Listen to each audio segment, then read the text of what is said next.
This is the Detroit Sports Podcast Network.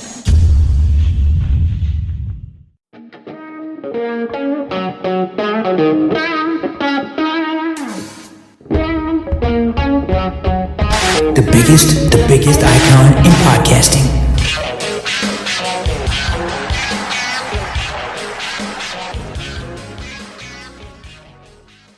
Welcome everybody to this week's episode of the DocNJock Wrestling Podcast. I'm your host, Adam the Jock Strozinski. On today's show, what's going on with the Dark Order?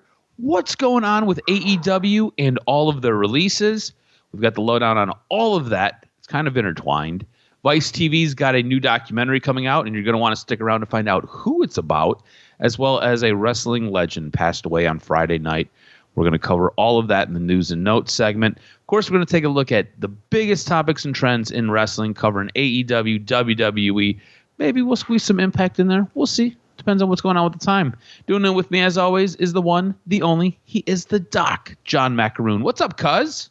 Even if there's a hurricane, even if there's inclement weather, we will bring you our thoughts regarding the world of professional wrestling. And boy, we got a lot to talk about this week with WWE, AEW, lots of angles starting to move forward. So I'm definitely excited, really looking forward to what we got going on this weekend on the DocNJock Wrestling Podcast. Let's set the table, cuz. What's first on the agenda this weekend? So last week, we didn't get a chance. I mean, we had a jam-packed show last week, and we didn't get a chance to talk about one of the biggest things going on in WWE. And that's everything surrounding this White Rabbit. And I don't know, I think it's probably one of the more interesting things that WWE is doing. And you've seen different QR codes pop up. You've seen different videos, different clues. They kind of lead you down literally a rabbit hole, pun intended. And you're forced to kind of chase these clues and try to put stuff together to guess who it is. And a couple of things about this. One, I want to find out who you think it is, because I think we're probably on the same page here. I think everybody at this point is on the same page. But I kind of want to get your response to it, your reaction to it, because I think this is one of the coolest things WWE has done in a long time. This is one of those things where they are introducing you to a character and they are stirring up a ton of interest for it really, really slowly. And it's all done through different video snippets. It's all done through you having to go and find these clues and try to piece this puzzle together. On Monday night, we were talking in our group chat, and I was going down the rabbit hole. I was trying to piece things together. I ended up in a place called Corbin, Kentucky, because of one of the zip codes that it left. And in Corbin, Kentucky, there's a studio called White Rabbit Recording Studios. So just interesting stuff like this. On Friday night, we've got another QR code, and it ended up showing basically the three little pigs and then them getting slaughtered. So really, really interesting. To me, it all kind of leads back to Bray Wyatt, because a lot of the imagery reminds me of Bray Wyatt, but I'm not sure if that's who it is. It could be somebody else. Could be anybody. I know early on when we were talking about this in our group message, Kenny thought it was Edge. I don't think it's Edge anymore. I actually never really thought it was Edge. But who do you think this is, and what do you make of it? What's your reaction to it? Do you like it? Do you love it? Do you hate it? Where are you at with it? It's great. It's definitely intriguing, and that's the objective, is to keep people guessing, building a new way in which you have people engaged. That's the word of the year now for most of these companies, these digital media companies now, is engagement. And obviously, I did not go down the rabbit hole to look at things like you did, but I did see the video that featured The Rock, Cody Rhodes, and things like that. So that's about the extent of the research I did, but I definitely find it to be very intriguing. I don't know. I definitely power rank it to be, one, to be The Fiend, Wyndham Rotunda, two, Cody Rhodes, which I think would be spectacular. Oh, that as a would way be to cool. bring him back, who's been definitely now. It definitely. When you see the fact that he wrestled all of April, but now has been absent May, June, July, August, September, that's 5 months now. So we're into that window where maybe you start with the next couple of weeks to start to introduce him, maybe a little early before he actually wrestles, or it's The Rock and we have the beginning introduction to the WrestleMania push that we're about to get. But I have no clue. I'm never right at these things. The one thing that's funny, and I don't know if you've ever done it. I've never done one of those smash rooms where you go in and smash things. I've never done an escape room. I just find myself, if I was in an escape room, to be like, damn, you guys spent 60 minutes on the first fucking clue? I'd be like, yeah, my brain doesn't put that shit together. It's like, I'm definitely one of those 8 type people where I have to have the shit smacked in my face. I can't put like 2 and 2 together. And so an escape room would be a complete waste of money for me because I can't figure shit out. So I'm going to power rank it for those 3, but it could be somebody else. And that's great for WWE to keep us all guessing. I like your throw out there of Cody Rhodes. I think that'd be a great way to introduce him. This is kind of my thought on what they're doing as well. Whoever this person is, they've invested a lot of time, a lot of money into him. They're going to come back. They're going to be at the very, very top of the card. And the thought process is they're going to debut at Extreme Rules. And if you go and you look at a lot of the Extreme Rules, I guess, promotional items, there are different things in the background. I know for one of them, there were lanterns and there was lanterns and it was fireflies in one of them. So that's why everybody's thinking it might be Bray Wyatt. But whoever this person is, they're debuting at Extreme Rules. At least that's the early conversation surrounding it. Whomever this person is, they are going to be a number one guy, or they're going to be put in a position to be a number one guy. That's why I like your Cody Rhodes, your throw out of Cody Rhodes. This is a great way to debut Cody Rhodes. You bring him back as a heel. How great would that be? Whether he wants it or not, but that would be that's a great idea.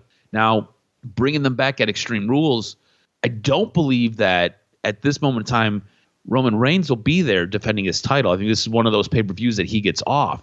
Whoever this person is, do they immediately get into a feud with Roman Reigns, the head of the table, for a championship belt? Should they?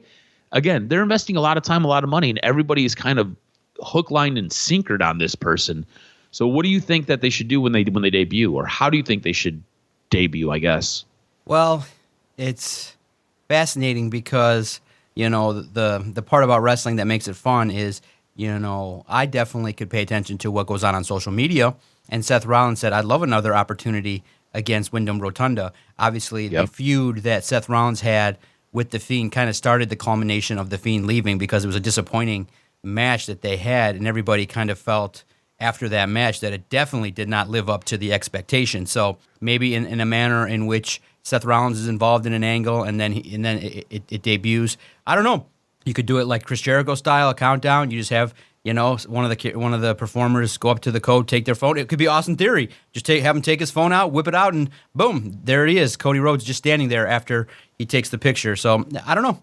I don't know how the best way to do it, because it could go so many different directions, but it's going to be spectacular. And I think this is one of the staples now of the new creative direction, is that there's going to be a little bit of intrigue, a little bit of suspense, and maybe if they want to go completely off the board, you just debut a completely new person that nobody even considered at all. But I think the worst option, the fourth option, is Baron Corbin. If that's the case, that would be the worst option. That would be the Vince McMahon plan. Yeah, guys, this is some good shit. Let's make it Baron Corbin. Look, I don't care about his character. I don't care what he's doing.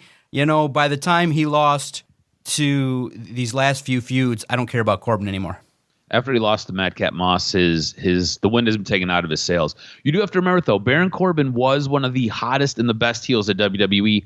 Had for probably about an 8-month, maybe a 10 or 12-month term. He was one of the hottest heels that they had in the company. He was absolutely great at his job. But I think you're right. If it turns out to be Baron Corbin, I think everybody will be pretty let down. Now, we did have a returning Edge this past week. Edge ended up running in and ended up saving AJ Styles, and then challenged Finn Balor to an I Quit match. I want to know what you think about this. This is what we're going to get at Extreme Rules. Everything that we're doing right now is setting up for Extreme Rules. Edge versus Finn, I Quit match. Honestly, when Edge challenged him, I was kind of like, all right, whatever. It was like, to me, it felt like a wet noodle. And I was like, I don't know why. I'm just not into this. I'm not invested in this. And I don't know if it's just because I feel like it's run its course and I'm ready to move on, or if I feel like Judgment Day is fine doing whatever Judgment Day is doing. We don't need to have the Edge interference, even though we never really got any resolution to that story.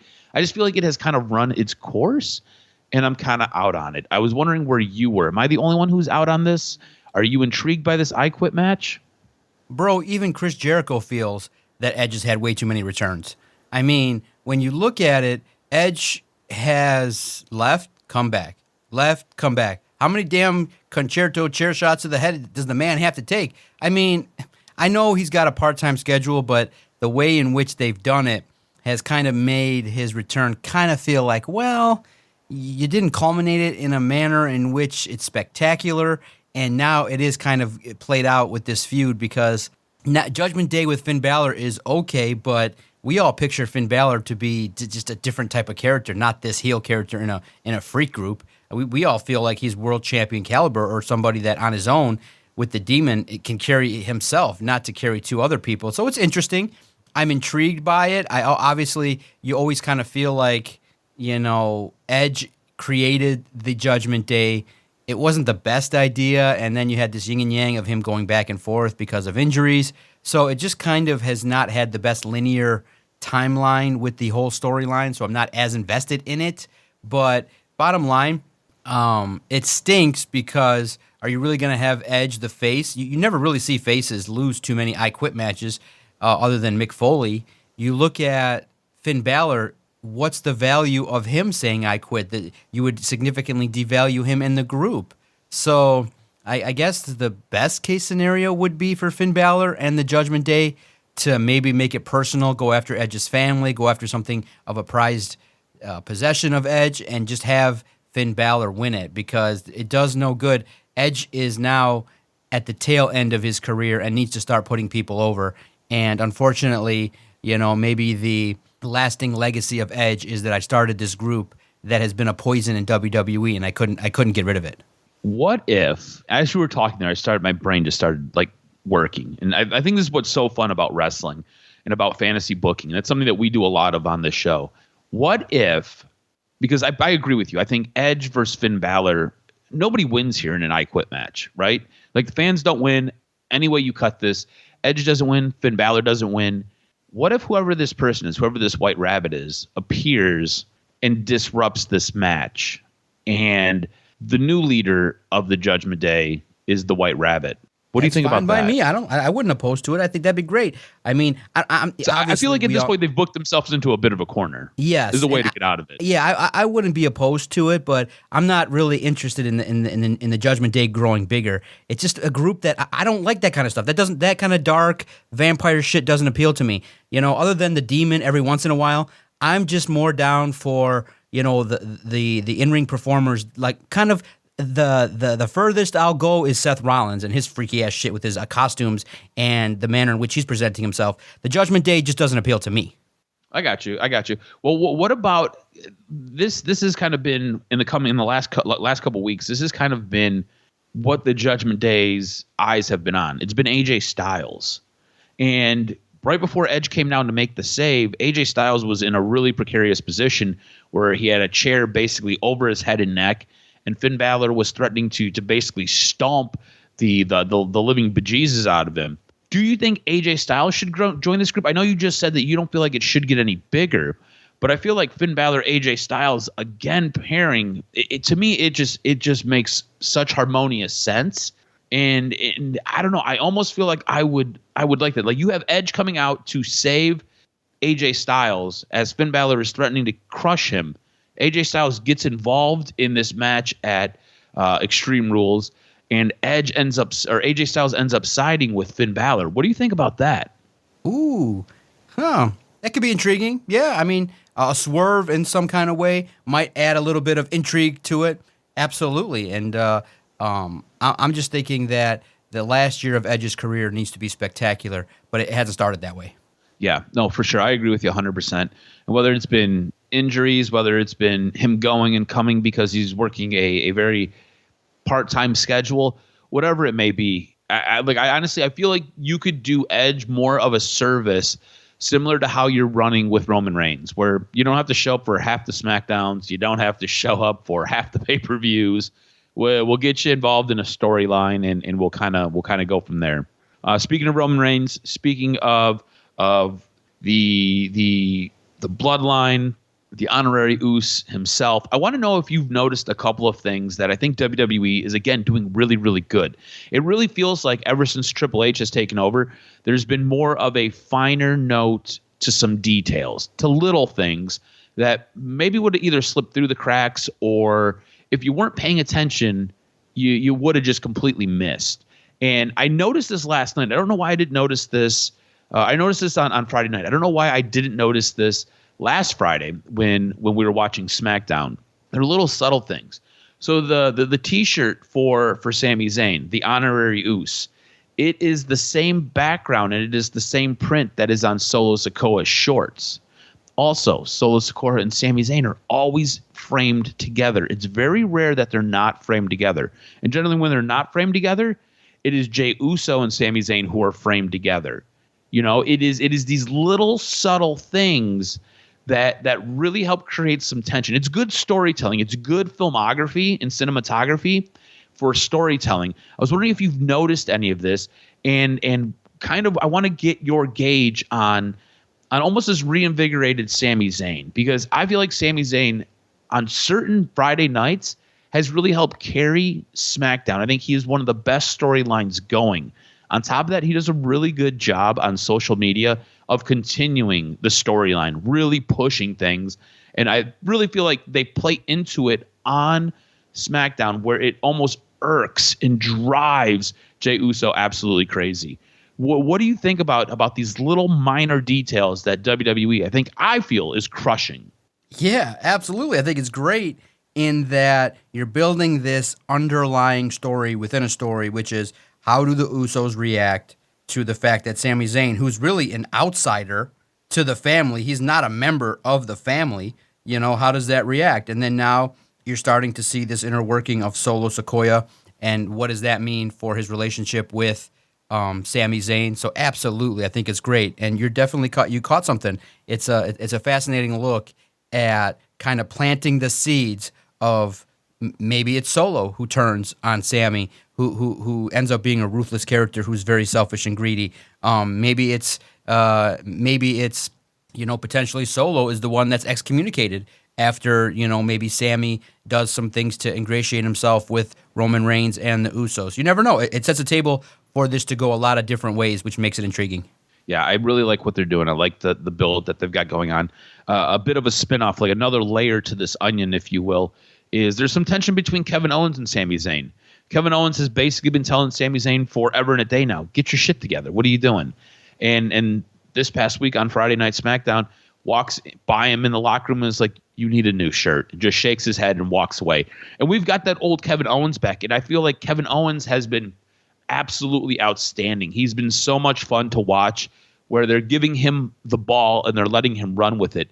What do you make of arguably one of the better parts of Friday Night SmackDown and Sami Zayn, and one of the better parts of this revitalization of WWE, Kevin Owens? What do you make of them having this little bit of tension and kind of playing off of each other? If you're a wrestling fan, you know their history. If you're a wrestling fan, you know that these guys tore it up at ROH. You know that these guys tore it up in NXT. You know that these guys tore it up on both the red and the blue brand. You know that they have a great history. And then Vince got tired of them and basically put them in boxes and was like, you guys just sit here until I need you. But Triple H is back, and I really feel like this is some of the best work that both of these guys are doing right now. Are you ready for Zayn Owens 299? Hell no, I don't want to see this. Bro, remember? They tapped that shit. They sucked that feud dry. There's nothing left. How many more incarnations of this feud can you handle? No, I don't want to see this. So when you put that, I laughed because they have literally fought. It was like, now this week, guys, coming attraction, it's Sami Zayn versus Kevin Owens. And then 2 weeks later, it's Sami Zayn versus Kevin Owens. And you're like, good God. How many, it just felt like the writers ripped a bong and said, fuck, we got to do something. We're fucking behind deadline. And Vince wants something. He wants to fucking change the sheet up again. Sami Zayn versus Kevin Owens. Let's do No, I don't want to see it in any way, shape, or form. They would have to do something crazy to get me more interested. But that's on them because I think they need to just be separate. Kevin Owens needs to be main event, and Sami Zayn needs to kind of work his way through the feud with the Bloodline before you can put them together. Kevin Owens is on the fast track to superstardom, like top of the company, 1A, 1B kind of thing, top 4. Sami Zayn firmly at the mid-card, but he needs to kind of get himself into the IC picture and handle those kind of situations. It's not there yet. So you hope. Sami Zayn is a great character, and he's done a lot of things to carry the company. You said it. He's carrying a television show, but not in the class of Kevin Owens just yet. I don't want to see them feud again because, like you said, we have seen this over 674 times. We don't need to see it again. So I definitely don't want to see that again. But I do like seeing them pair up. I do like seeing them work off of each other, and that's what I really like. Yeah, you're right. We don't need to see them in the ring again.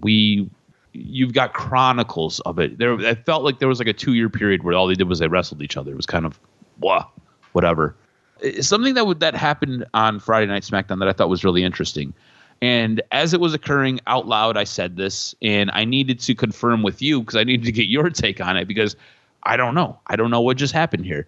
But did Sheamus turn face? He was getting beat down by Imperium, and he ends up getting his ass kicked in the middle of the ring, grabs a microphone, and basically says, you're going to have to do more than that to beat me. And the fans are absolutely behind him. Imperium goes in there and works him over some more, and Gunther ends up taking the shillelagh and knocks out Sheamus. Did Sheamus and the Brawling Brutes just turn babyface?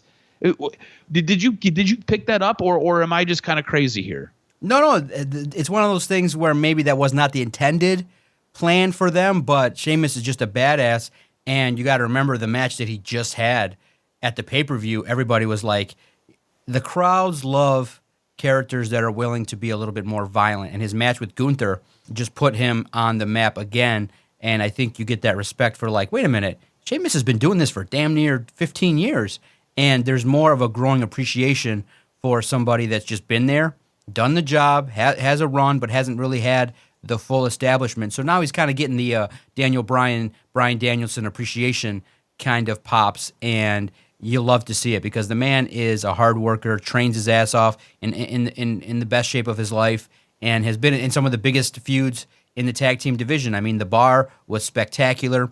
Something with Cesaro that became really intriguing. The entrance, the way in which that they presented themselves as these tough dudes. So yeah, I think that there's an opportunity to tap into that, to tap into the popularity of Sheamus and a character that deserves all the respect from wrestling fans. Yeah, I thought it was a pretty cool moment when he basically asked for more, and I thought it was really, really cool the way the fans instantly reacted. That is something that you can't manufacture that. And some of the best stuff in wrestling is when it's extremely organic. And right now, what's going on with the groundswell behind Sheamus is absolutely awesome. The man last night walked into a match where it was 3-on-1. He knew he was going to get his ass kicked, and he went out there throwing haymakers. And I think fans absolutely love that. I think we do have a bit of a changing here. I think we've got a babyface Sheamus. I think we've got a babyface Brawling Brutes. It's going to be interesting to kind of see how this plays out. I think this could be a bit of a run for Sheamus because, like you said, he's a guy who's at times been given the ball. Things either haven't worked out well or it just hasn't got over the way it's supposed to. I think right now there's this really nice organic groundswell with the fans behind him, and I think he's taking the necessary steps forward. I really like it. I think it'll be a really cool thing to see a babyface Sheamus and a babyface Brawling Brutes. We'll kind of see how this works out. In WWE this week, was there anything else that really captured your mind, captured your imagination, or anything that you wanted to talk about? No, I think it was definitely a good week for WWE. Moving forward, everything that they've done has been intriguing, and I think that what you're seeing is the utilization of the talent in the best way possible. Obviously, for me, The Miz, AJ Styles, and Dexter Lumis, I always feel like could be utilized in a different way, but I'm definitely intrigued by what they're doing with Theory. I love Johnny Gargano, Johnny Wrestling. What they're doing in the manner in which they're elevating that feud has been something to see. I want to see the payoff. Seth Rollins, I just think is, right there at the top of the card, and I love what I'm seeing from WWE. So they've kind of taken the ball and elevated themselves where now you're really interested in what's going to happen at the pay-per-view. You brought up Seth Rollins, and before we transition into AEW, and we've got a bit to talk about with AEW, you brought up Seth Rollins, and Seth Rollins recently did a podcast interview with Ariel Helwani, and basically he stated that he feels like he's been the second fiddle for Roman Reigns. Essentially, he compared it to being the Macho Man to Hulk Hogan. Who else did he say? He went through and listed a bunch of wrestlers where there was the number one and the number two guy. Do you feel like Seth Rollins is the number two to Roman Reigns? He said that he always kind of felt like he was basically the placeholder until Roman Reigns was ready. And then you just kind of knew once Roman was ready, he was getting the ball, and this is where we're going with it. Do you feel like Seth Rollins is that guy? He's essentially the Macho Man to his Hulk Hogan. Very, very much so. I think that he's a reliable character, and the best, probably the better way to put it is in regards to just his stature is he's the Bret Hart to the Shawn Michaels. You know what I mean?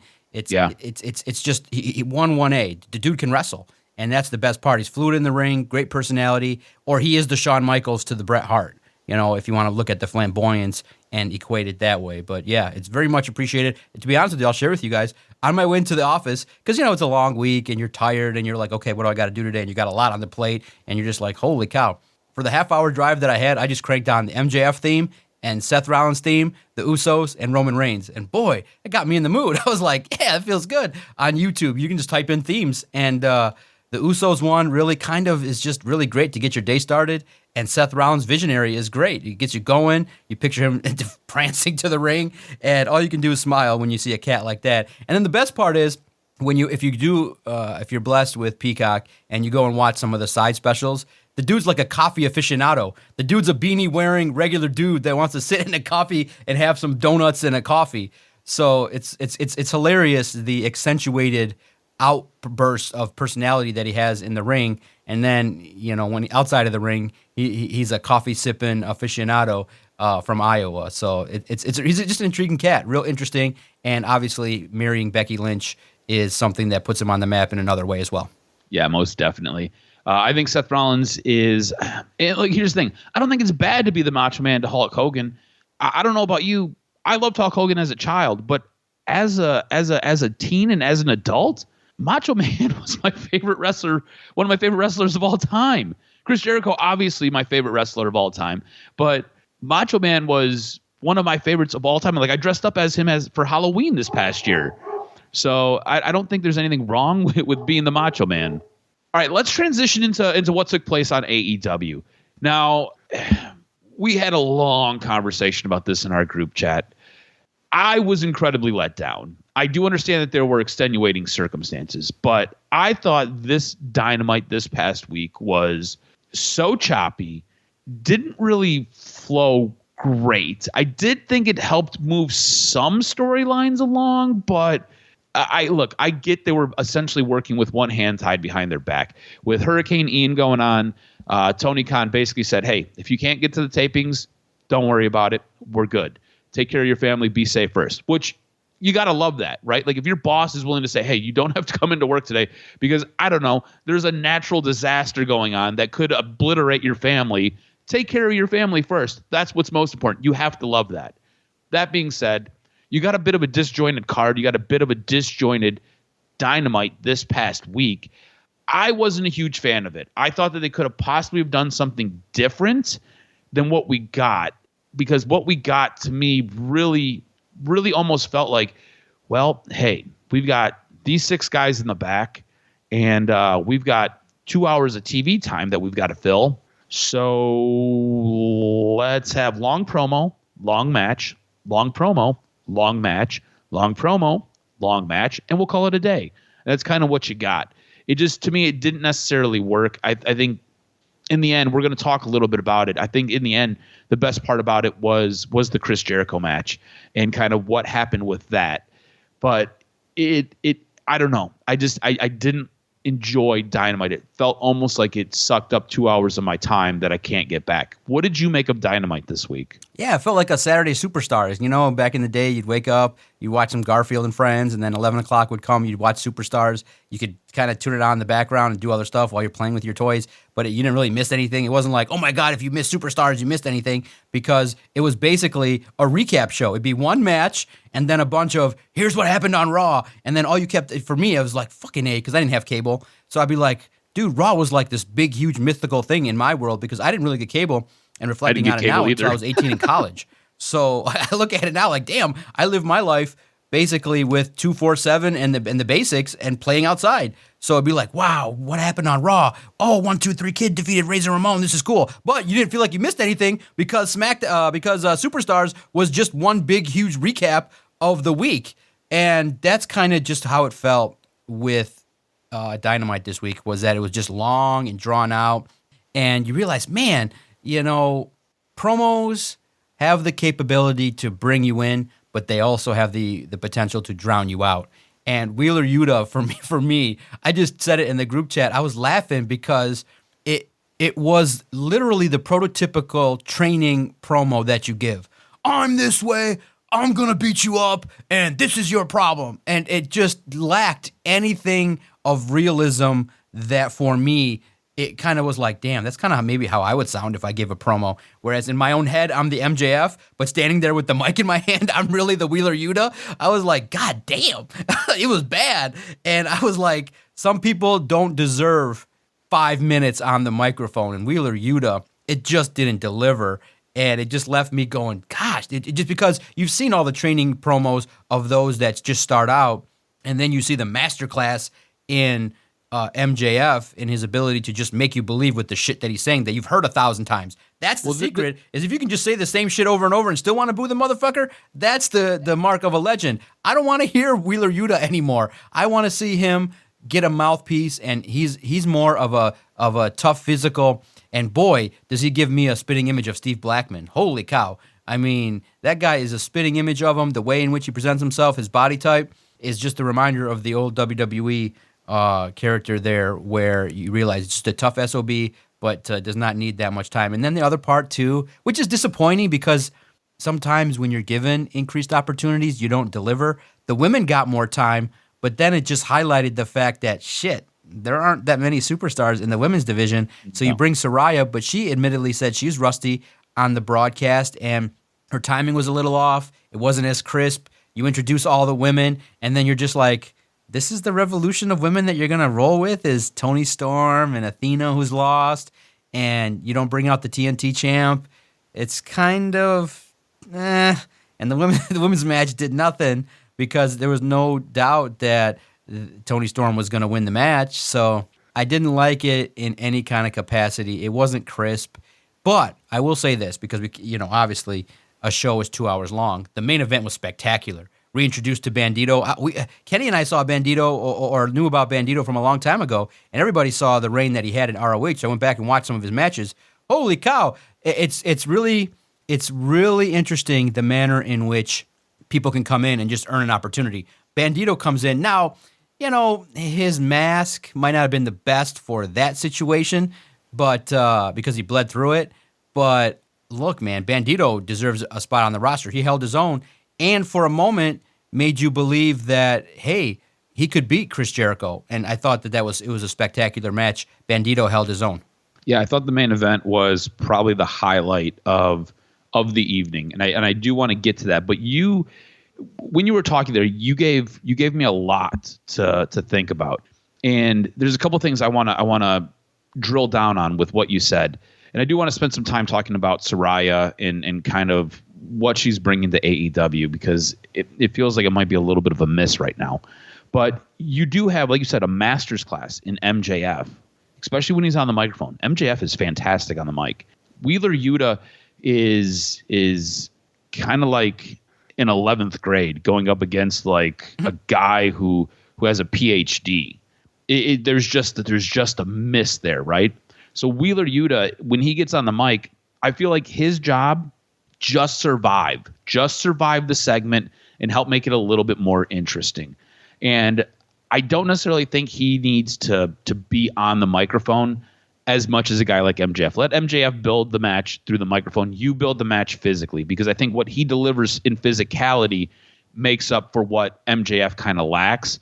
And I think you kind of seen some of that as that segment kind of wore on throughout the night, because next thing you know, you've got Wheeler Yuta up in the press box behind MJF. MJF doesn't realize it until the last moment, and then Yuta is just annihilating him and almost throws him down basically the stairwell to back down towards the arena. So I think you have to, when you build matches, you and I both know this, there are different things that you can do. You can either do it on a microphone, and we've seen that with the CM Punk MJF match. There was very little physicality up until their match. They did most of that just by talking, and you can do it that way. And there's other matches where it is nothing but physicality. And in this case, I think it has to be a blend where MJF is doing all the talking, but Wheeler Yuta is bringing all of the physicality. And the problem with that is generally the heel is the one that brings the physicality while the face gets the match over verbally. They're going to have to find a good balance here for that, because at this moment in time, that feud feels so forced.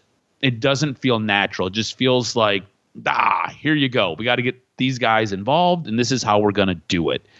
But it's good. It's good. It's a good learning curve for Wheeler Yuta. This is how you take him to the next level.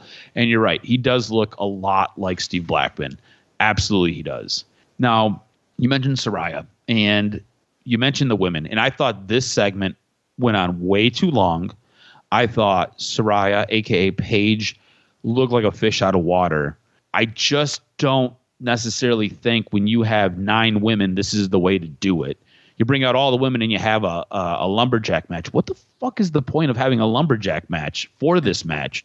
Like, it's not like there's been a ton of outside interference between Serena Deeb and Toni Storm. That's what you have a lumberjack match for, is to keep the outside interference. Like, this whole build was stupid.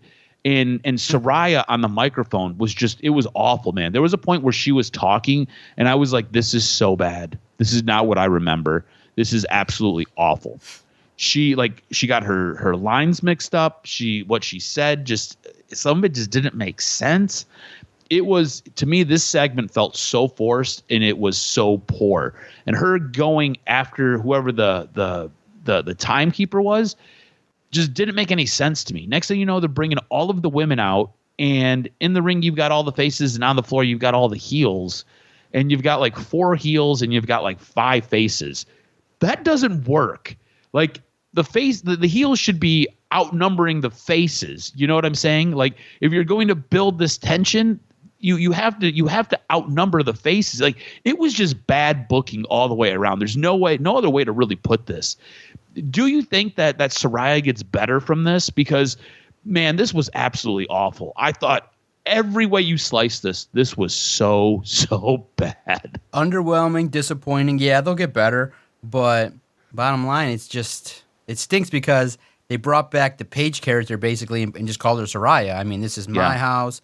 The way she talked, elevating the division. It seems like now there's an agenda that they just had the lumberjack match just to say that this is the first time we've had a lumberjack match. We got 5 minutes, but you have to, okay, but here's the problem. When you ask for the 5 minutes, you have to deliver, because then what's going to happen is you're going to have a big, huge rating disparity where the first hour is X, and then when the women come out, there's a big, huge drop-off. So you got to find a way to make it tighter, crisper, and a lot more interesting. I just think that with AEW, when they try these things, it sometimes misses the mark. But what I would say they need to do is just focus on the wrestling. When they have great wrestling matches, it's great.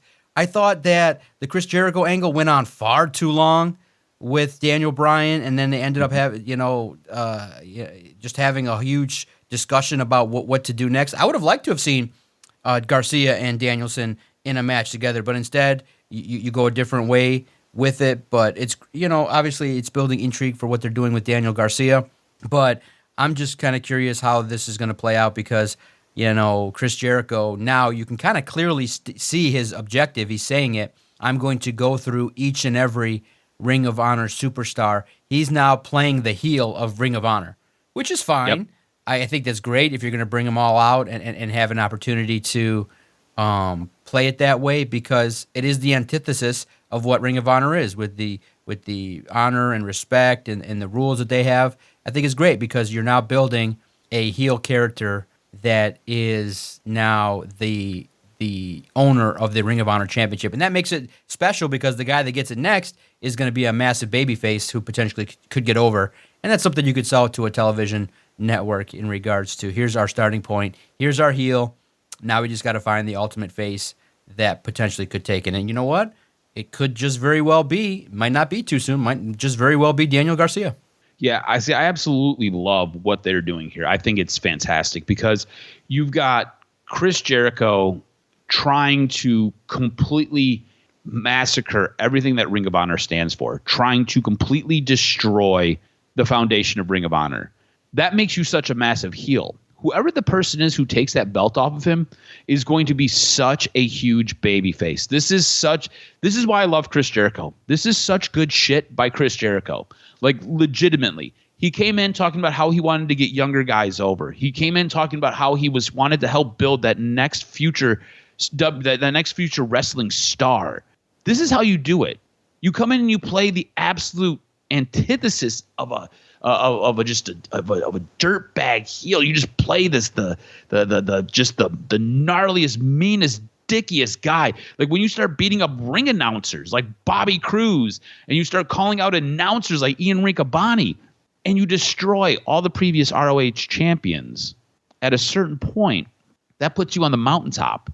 And there will be somebody who's going to knock you off that mountaintop. And when they do, they are so freaking over. So freaking over. It's like having a reign of terror. And then whoever knocks you off, instantly, they are the biggest babyface in the company. This is absolutely fantastic. And this is awesome work that they are doing right now. I love this. Whether this was Tony Khan's idea or whether it was Chris Jericho's idea, whoever's idea it was, I think this is absolutely fantastic. And you're right. Bandito looked outstanding in this match. That match totally got Bandito over. If you didn't know who he was before, you know who he is now. He was absolutely great. And I'm going to counter you a little bit. I thought his mask, him bleeding through it, I thought it added a little bit of intrigue. I was like, man, this is a tough SOB. Probably got a broken nose, bleeding all the way through that white mask. I thought it was pretty great. I thought the end of Dynamite, I thought was fantastic. I thought getting to it was a bit of a winding road, and it wasn't really enjoyable, but I thought the end was absolutely great. In AEW, whether it be Dynamite, whether it be Rampage, was there anything else that really caught your eye? I just think that potentially now reintroducing Adam Hangman Page into the world title scene is great. I like the way in which you now kind of have two kind of feuds intertwining, where you have the potential of when MJF is going to cash in versus now Wheeler Yuta trying to get his comeuppance, trying to challenge MJF. I think that's fine. The tag teams really in AEW didn't get that much love this week. I think that it stinks because, FTR is great. The Acclaimed is great, but they just had a backstage promo and things like that. But in my mind, they did have a triple threat match on Rampage. Yeah, and yeah. I think that for Dynamite, the tag team division should be highlighted just a little bit more. Yeah, moving forward. But you got to grade it on a curve. You would naturally, if there's no hurricane or weather ailments, you would give it a C-. But because of that, you get a curve. It's a B- show. You don't have to really watch the first hour at all. You can just get to the main event, and you'll enjoy the highlight of AEW this week. What was your show of the week? What if you had one show you could watch? What show is it going to be? I thought it was SmackDown. I think everything going on with SmackDown is intriguing. The time frame usage is absolutely great. Sheamus, you have everything going on with the Usos and everything going on there. So SmackDown for me has been delivering consistently. It's funny because when it's a good show, I know it's a good show because me and you agree on it. And for me, it's SmackDown. SmackDown I thought was really great this week. Another bang-up job by WWE and Friday Night SmackDown. I thought it was outstanding. You want some news and notes? Hit me with this week's professional wrestling news and notes. What made your list? Well, there's been a lot of conversation this past week on AEW and releasing stars. AEW star Buddy Matthews may be done with AEW, well, for now, at least for the time being. A video was shared of Matthews addressing a crowd at a Fight Life pro wrestling show where he said, "Unfortunately tonight, I'm going to be the bearer of some unfortunate news. As everyone knows, the House of Black has had issues lately. As all of the members of the House of Black, I'm speaking for them all. We want to thank you all for being members of the House. Unfortunately, I, like some other members, need to go away for a while. I need to recalibrate. I need to figure out some things. As my brother Malachi once said, it isn't goodbye, it is see you later." Wrestling Observer Radio has confirmed that Buddy Matthews has indeed taken a step away from AEW and that he, like Malachi Black, wants to return to WWE.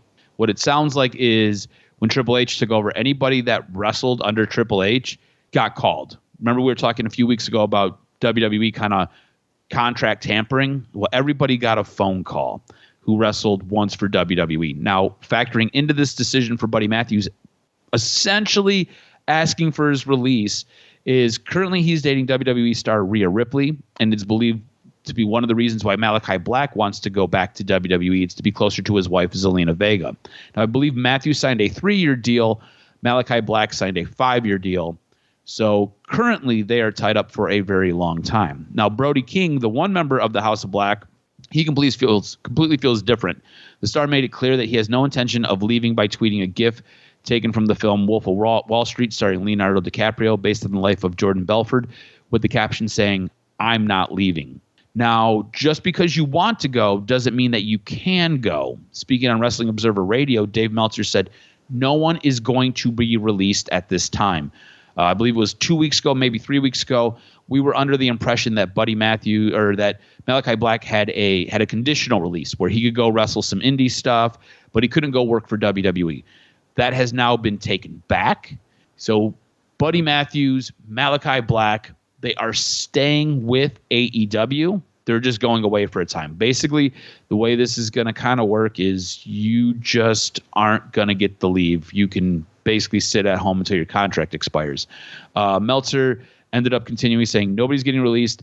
That's the doctrine. Tony Khan made that very clear. I guess in the last couple of days or so, just now Malachi Black not being released, Buddy Matthews isn't being released. Now they may be back sooner than before. So if you signed your contract and you don't want to wrestle or need time away, they're allowing you to take it. But you are staying with AEW until your contract is up. So Malachi Black, unless they restructure his contract, is going to be with the company for at least another 4 years. So he will have to do his time there. It's really weird the way these wrestlers kind of work. They go in, they sign this contract, they get all this money, and then if they don't feel like they're being used the way they want to be used, they want to get released. It doesn't work like that. You signed a contract, you kind of got to fulfill your contract, just kind of the way it works. I get that in WWE, they can basically release you whenever they want, and they do that. AEW doesn't do that. That's the one thing that separated AEW from WWE is they don't release you. They'll continue to pay you until your contract is up. So it'll be interesting to kind of see what happens with some of these wrestlers. Now, Vice TV currently has a documentary on Vince McMahon in the works. This documentary is slated to air in October. Per PW Insider, who confirmed the report with multiple sources interviewed for the documentary, the project will cover his resignation from WWE as well as the rest of his career. This will be the first documentary to cover Vince's sad exit from the company that he built, so that should be really, really interesting. And finally, a wrestling legend passed away Friday night. According to reports from Yahoo Japan, wrestling icon and pioneer Antonio Inoki has died at the age of 79. Per the report, Inoki died in his home after a battle with lymphatic embolism. I might have mispronounced that. If I did, I apologize. Inoki had a famed in-ring career as a performer, but also is well known for his work as a promoter and a politician. Inoki began an illustrious promoting career in 1972 when he founded New Japan Pro Wrestling. He remained the owner of New Japan up until 2005. Inoki parlayed his popularity to enter politics in 1989 when he was elected to the Japanese House of Councilors. He served as a counselor from 1989 to 1995, and then again from 2013 to 2019. The guy basically did it all. He was a Japanese legend, and he was a pro wrestling legend. Antonio Inoki passed away at the age of 79 on Friday night. That's going to do it for this week's wrestling news and notes. Make sure you follow Adam on Twitter at AdamRSTROZ. Follow the network at Detroit Podcast. If you've agreed or disagreed with anything that we said today, make sure you hit us up. We love debating, bantering with the supporters who love professional wrestling. It's all good, man. Anything that's going on, a show that you're watching, hit us up. We enjoy those that are also enjoying the same sport that we all love each and every week, professional wrestling. Anywhere you listen to your favorite broadcast, your favorite podcast, hit us up. Type in Detroit Sports Podcast. All you do, you hit that subscribe button, and our content finds you. 5-6 great weekly shows every single week. Come hell or high water, we bring the noise and we enjoy the work that we do, breaking down everything going on in the world of professional wrestling. Thanks, cuz. I look forward to next week's episode of the Doc and Jock Wrestling Podcast.